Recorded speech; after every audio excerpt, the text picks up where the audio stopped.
All right, here now is Republican Congressman Tom McClintock. He is House Budget Committee member.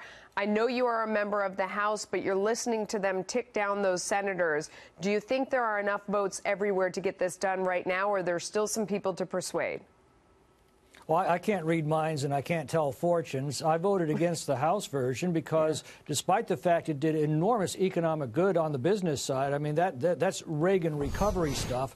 They botched it up on the personal income tax side for high tax, high cost states like California. A lot of my constituents were seeing a tax increase out of that bill.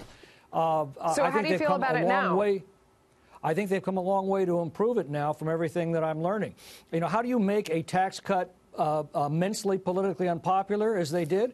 Well, you go after the broad-based popular deductions, medical costs, casualty losses, mortgage interest, state and local taxes, property taxes. But that's special interest. I mean, the whole plan was supposed to be to make it simple, to lower it for everybody, and to stop with all those special carve-outs and special interests you just described. Well, those aren't special interest carve-outs. Those are very broad-based deductions that are very popular. But I was going to say the version that they're now presenting in the conference report has fixed a lot of those problems.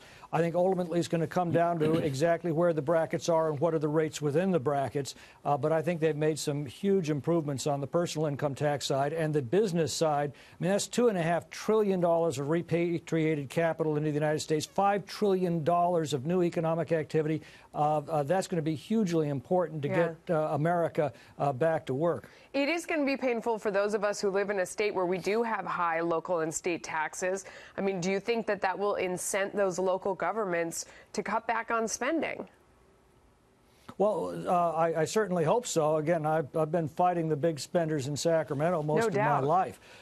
But, you know, I also look at it, though, from a federalist standpoint, and that is the notion that those governments closest to the people, the local and state governments, ought to be making most of the decisions and providing most of the services. And the federal government is supposed to get in line behind state and local governments. That's why that deduction's been in the code since it was first enacted in 1919.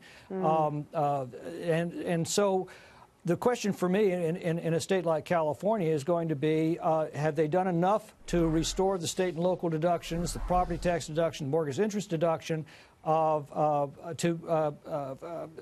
be compensated by the lower rates that are in the bill? And I think the answer is going to be yes in that, but it's going to take a couple of days to, you know, work through the math on it. Well, I like where you're going with that. I mean, maybe the federal government can stop spending so much money, and then that would go along with what you were saying about maybe spend it on the local level, or they're the ones who are in charge. Let me ask you quickly before we run out of time. One of the biggest concerns is I hear people saying Republicans have oversold this, and they've told the American people that they're going to have this huge cut and they're going to see much more money in their paycheck and growth is going to boom, and they've oversold it, and people are bound to be disappointed. What do you think? Well, time will tell, but we have the past to guide us, and we know that when Reagan cut taxes dramatically, it was morning again in America. I've been wanting my children, who are now in their 20s, to know what it was like to wake up one day and realize that the American economy was again booming, wages were skyrocketing, jobs were plentiful. That was a wonderful feeling in those days, and I'd like to see that return to our country, and I think that it can with this bill. Amen. All right, Congressman, thank you. Provided they take care of the personal income tax side. There you go. All right. Thank you so much, sir.